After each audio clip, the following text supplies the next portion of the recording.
হরে কৃষ্ণ, রাধে রাধে, নিতাই গৌর প্রেমানন্দে, হরি বল হরি বল। আপনারা সকলে আশা করি ভালো আছেন। আজকে চলে এসেছি আবার নবদ্বীপ ধামের মাহাত্ম্য নিয়ে। অর্থাৎ আগের ভিডিওতে আমরা যে দ্বীপে রয়েছি গোদ্রুম দ্বীপের মাহাত্ম্য দিয়ে শুরু করেছিলাম ভিডিওটা। পরকে পর 9টি দ্বীপের মাহাত্ম্য আমরা দিতে থাকবো একটার পর একটা করে। সেই রকমই আজকে চলে এসেছি যে মহাপ্রভুর জন্মস্থান, বা আমরা যাকে বলছি মহাপ্রভু যে স্থানে আবির্ভাব হয়েছিল সেই স্থানটা সম্পর্কে, অর্থাৎ যোগপীঠ, যাকে আমরা অন্তর্দ্বীপ মায়াপুর বলা হয়। সেই অন্তর্দ্বীপ মায়াপুরের মাহাত্ম্য সম্পর্কে আজকে আমরা এই ভিডিও থেকে শ্রবণ করব, তার সাথে সাথে দর্শন করব, যেখানে তিনি জগন্নাথ মিশ্র এবং মা শচীর গৃহে আবির্ভূত হয়েছিলেন ছোট্ট বালক রূপে। সেই গৌরসুন্দরের জন্মস্থানটা আমরা দর্শন করব, তার সাথে সাথে মাহাত্ম্য শ্রবণ করব এবং এই অন্তর্দ্বীপের বিশেষ করে যে সমস্ত স্থানগুলো মহাপ্রভু লীলা করেছেন সেই স্থানগুলো আমরা দর্শন করব। তার সঙ্গে সঙ্গে এখানে দর্শন করতে পারবো যে শ্রীবাস অঙ্গন দর্শন করতে পারবো। তো পাশে পাশে মুখে না বলে আপনাদের সঙ্গে শেয়ার করছি, চলুন দেখতে পারবেন যে অন্তর্দ্বীপ অর্থাৎ মায়াপুরের যখন তিনি আবির্ভাব হয়েছিলেন এবং যে যে স্থানে তিনি লীলা করেছিলেন সেই স্থানগুলো আপনারা দেখতে পাবেন। চলুন আমাদের সাথে থাকুন, আশা করি আপনাদের ভালো লাগবে, দর্শনও হবে, সাথে সাথে মাহাত্ম্য সম্পর্কে জানা হয়ে যাবে।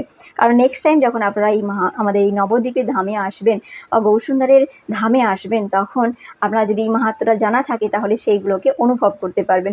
অর্থাৎ মনে পড়বে আপনার একবার হলো যে এই মাহাত্ম্যটা শুনেছিলাম, এই স্থানে যে সমস্ত ভক্তরা এখনও পর্যন্ত আসতে পারেনি তারা যখন আসবে বুঝতে পারবে যে এই স্থানে জন্মস্থান রয়েছে গৌরসুন্দরের, এখানে লীলা করেছেন, এই লীলা করেছেন। তো সেই সম্পর্কে আপনারা সকলেই জানতে পারবেন। চলুন আমাদের সাথে থাকুন, আর আশা করি সকলেরই ভালো লাগবে। জয় জয় নিতাই গৌর প্রেমানন্দে, হরি জয় জয় গৌরসুন্দর কি। আমরা এখন দর্শন করছি মহাপ্রভুর জন্মস্থান, সেই জন্মস্থান যেটা যোগপীঠ বলা হয়। এই যোগপীঠেই মহাপ্রভু আবির্ভূত হয়েছেন। যে স্থানে আবির্ভূত হয়েছেন সেই স্থানটাই আমরা এখন দর্শন করছি। এখন আমরা দর্শন করছি জগন্নাথ মিশ্র ও শচী মাতার গৃহ। এই গৃহেতে জগন্নাথ মিশ্র এবং শচী মা পাশাপাশি রয়েছেন এবং কোলে রয়েছেন ছোট্ট গৌরসুন্দর, আর তার পাশেই রয়েছে নিম গাছ। যে নিম গাছের তলায় জন্মেছিল বলেই তাই নাম হয়েছে নিমাই চাঁদ। তো এই নিমাই চাঁদের যে স্থান, নিম গাছের নিচে যে জন্মভূমি হয়েছে সেইটা অনেক বছর পরে, অর্থাৎ প্রায় গৌরসুন্দর আবির্ভাব হয়েছে 500 বছর। তার সেই 500 বছর আগেকার স্মৃতি আমরা খুব কষ্ট করেই জানতে পেরেছি। যেমন আমাদের গৌর পার্ষদরা এসেছিলেন, সেই গৌর পার্ষদের মাধ্যমে আমরা জানতে পেরেছি। তারপরে রয়েছে পাশেই মন্দির রয়েছে যেটা প্রভুপাদ জগৎগুরু ছিল ভক্তি সিদ্ধান্ত সরস্বতী গোস্বামী প্রভুপাদ, যে 3টে কক্ষের মধ্যে তিনি 3টি বিগ্রহ রূপে তিনি বিগ্রহ স্থাপন করেছিলেন এবং সেখানে পূজিত হয়। সেই বিগ্রহের মধ্যে একটিতে গৌরসুন্দর রয়েছেন এবং গৌরসুন্দর মাঝখানে রয়েছেন, বাম দিকে রয়েছেন বিষ্ণুপ্রিয়া দেবী, আর দক্ষিণ দিকে রয়েছে অর্থাৎ ডান দিকে লক্ষ্মীপ্রিয়া দেবী রয়েছে। তারপরে রয়েছে মন্দিরের এত সুন্দরভাবে 3টি কক্ষ করা রয়েছে, তার মাঝে রাধা মাধব রয়েছেন, বা যাকে আমরা আমাদের মাধুর্য রসের বলা হয়, রাধা মাধব রয়েছে দ্বিতীয় কক্ষে, রাধা মাধবের যুগল মূর্তি, আর তৃতীয় কক্ষে রয়েছে পঞ্চতত্ত্ব বিরাজমান করছে। এই যে মন্দিরে আপনারা দূর থেকে দর্শন করতে পারছেন। প্রথম কক্ষে রয়েছেন আমাদের প্রথম কক্ষে রয়েছেন রাধা মাধব, তারপরের কক্ষে রয়েছে মাঝখানে রয়েছে গৌরসুন্দরের দুদিকে দুই দেবীকে নিয়ে রয়েছেন, বিষ্ণুপ্রিয়া দেবী, লক্ষ্মীপ্রিয়া দেবী, তারপরে পঞ্চতত্ত্ব। আর এখন আপনারা যেটা দর্শন করছেন সেটা হলো একই স্থানে একটু দূরেই রয়েছে গৌরসুন্দরের জন্মস্থান। যেহেতু এটা ভোগ লেগেছে বলে সেই জন্য পর্দা দেওয়া ছিল, আপনাদেরকে দর্শন করানো হয়েছে, তবু আরও একবার দর্শন করানো হবে এই স্থানটা। তো এখানে আমরা থেকে মাহাত্ম্য শ্রবণ করার এখানে বিশেষ মাহাত্ম্য রয়েছে এই নিম গাছের। তো কোনো এক সময় এই নিম গাছের বিরাট বড় মাহাত্ম্য রয়েছে, সেই সময় জানাবো। কিন্তু এখন যেহেতু আমরা পুরোপুরি স্থান মাহাত্ম্য জানছি সেই জন্য শুধু মাহাত্ম্যটা জানাচ্ছি, কিন্তু নিম গাছেরও একটা স্থান বিশেষ মাহাত্ম্য রয়েছে। কেন এই নিম গাছ কীভাবে পাওয়া গেছে, সেই তখন যখন নিমাই চাঁদ আমাদের জন্ম হয়েছিল বা আবির্ভূত হয়েছিল সেই সময় থেকেই কিন্তু এই গাছটা এখনও রয়েছে।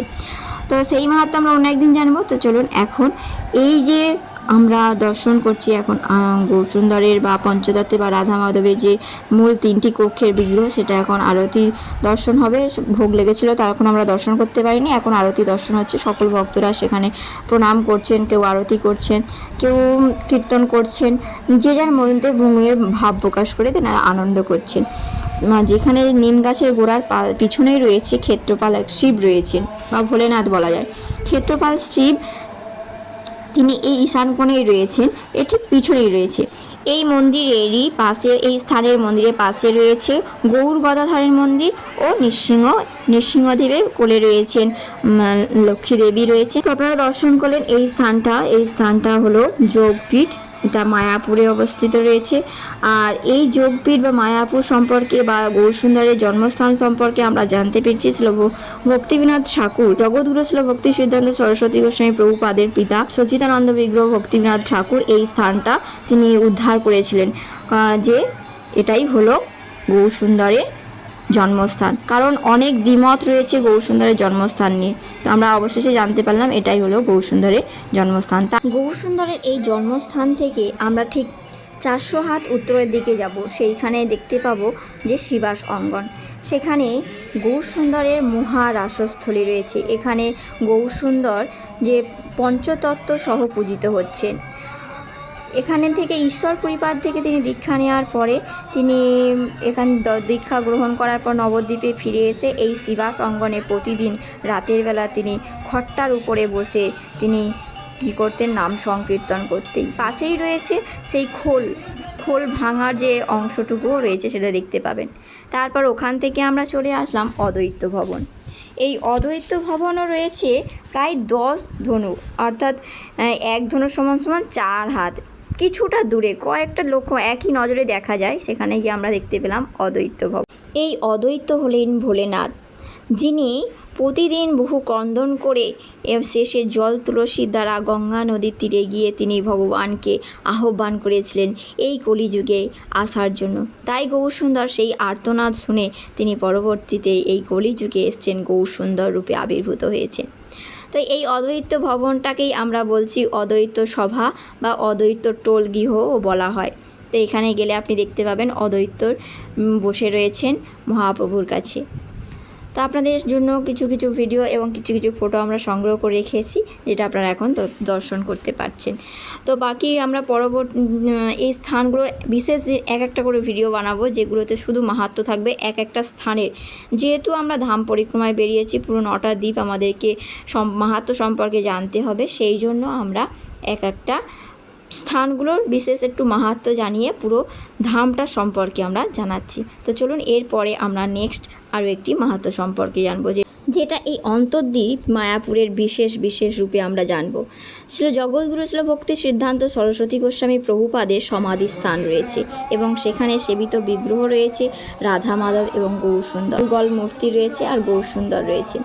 তা আপনারা দর্শন করতে পাচ্ছেন। জয় জয় জয় হোক জয় রাধা মাধব। তাছাড়া এখানে রয়েছে গোবর্ধন, রাধাকুণ্ড, শ্যামকুণ্ড এবং গৌরকিশোর দাস বাবাজি মহারাজের সমাধিও রয়েছে, সেগুলো আমরা দর্শন করতে পারবো এরপরে আমরা সরাসরি এখান থেকে সেবিত বিগ্রহ থেকে চলে যাব প্রভুপাদের সমাধিস্থান, অর্থাৎ জগৎগুরু ছিল ভক্তি সিদ্ধান্ত সরস্বতী গোস্বামী প্রভুপাদ। তো ভিড়ের মধ্যে ঠেলাঠেলি করার মধ্যেও আপনাদের জন্য কিছু কিছু স্মৃতি হিসাবে আমি রেখেছি যে ভিডিওগুলো, সেগুলো শেয়ার করছি। জয় জয় জগৎগুরু ছিল ভক্তি সিদ্ধান্ত সরস্বতী গোস্বামী প্রভুপাদ কি জয়। এটা হলো সমাধিস্থান। তো তারপরে চলুন আমরা মাধাই ঘাটে যাব, যেখানে আমরা শুনেছি জগাই মাধাইয়ের লীলার কথা, যেখানে মাধাইকে প্রভু অর্থাৎ গৌরসুন্দর তিনি উদ্ধার করেছিলেন যে ঘাটে।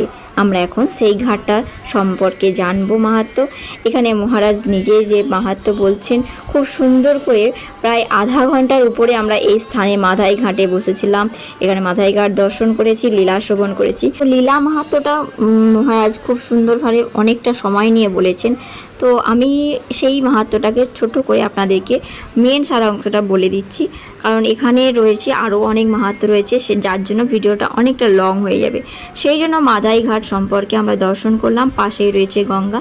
যখন জগাই মাধাই অপরাধ করেছিল, যখন পতিত পাবন নিতাই গৌর এই জগৎকুলকে উদ্ধার করতে এসেছিলেন, তখন জগাই মাধাইয়ের একটা লীলা আমরা শ্রবণ করেছি। যখন মাধাই নিত্যানন্দের অঙ্গে কলসির কানা মেরেছিল বা অপরাধ করেছিল, সেই অপরাধের খণ্ডন করার জন্য, সেই অপরাধ যখন সে বুঝতে পেরেছিল সে অপরাধ করেছে এবং তার ক্ষমা প্রার্থনা করছিল, তখন তিনি নিত্যানন্দ প্রভুর কাছে ক্ষমা প্রার্থনা করছিলেন। নিত্যানন্দ প্রভু তখন বলেছিল মাধাইকে নিত্য গঙ্গার ঘাট পরিষ্কার করতে। গঙ্গার ঘাটে যে নিত্য দিন অপরিষ্কার হয়ে যায়, মানুষের ব্যবহারের জন্য সৎ ব্যবহার করে না, মানুষ নানানভাবে অপরিষ্কার পরিচ্ছন্ন করতে থাকে গঙ্গার ঘাটে গিয়ে। তো আমাদের সকলেরই উচিত গঙ্গা দেবীকে বা গঙ্গার ঘাটকে পরিষ্কার রাখা, গঙ্গার জলকে পরিষ্কার রাখা যতটা সম্ভব হয়। সেই জন্য নিত্যানন্দ প্রভু বলেছিলেন নিত্য গঙ্গার ঘাট পরিষ্কার করার আদেশ দিয়েছিলেন মাধাইকে। মাধাই সেই মতো সেই আদেশকে শিরোধার্য করে প্রতিদিন গঙ্গা সেবা করতেন। কেমন ভাবে করতেন?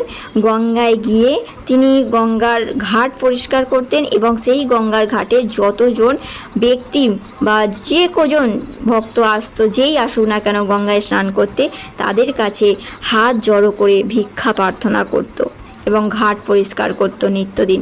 এইভাবে সে তার সেবা করতে করতে সে উদ্ধার হতে পেরেছিল।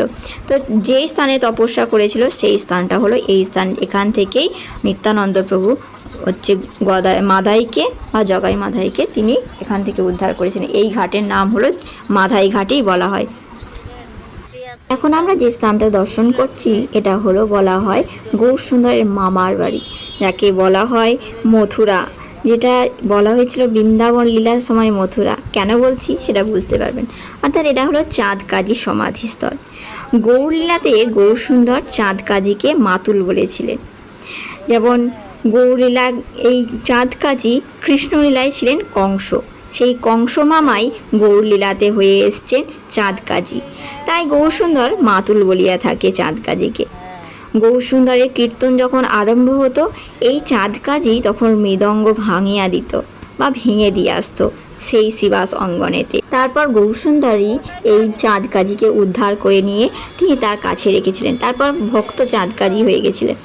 তো তারপরে 500 বছর আগে তার সমাধি দেওয়া হয়েছে, সেটা এখনও রয়েছে। সেখানে গোলক চাপা গাছ গৌরসুন্দর নিজে হাতে দিয়েছিলেন।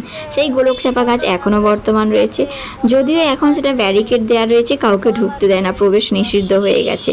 তো নানান একটা ঝামেলার মধ্যে থাকার জন্য বাইরে থেকে কোনো ভক্তকে আর ঢুকতে দেওয়া হয় না, ভিতরে থেকেই রয়ে যায় সেই সমাধি স্থানটা। তো আমি এভাবে চেষ্টা করলাম অন্তর্দ্বীপ মায়াপুর ধামের বিশেষ বিশেষ দর্শনীয় স্থানগুলোর মাহাত্ম্য সম্পর্কে বলার। কেমন হয়েছে অবশ্যই জানাবেন। জয় গৌরসুন্দর।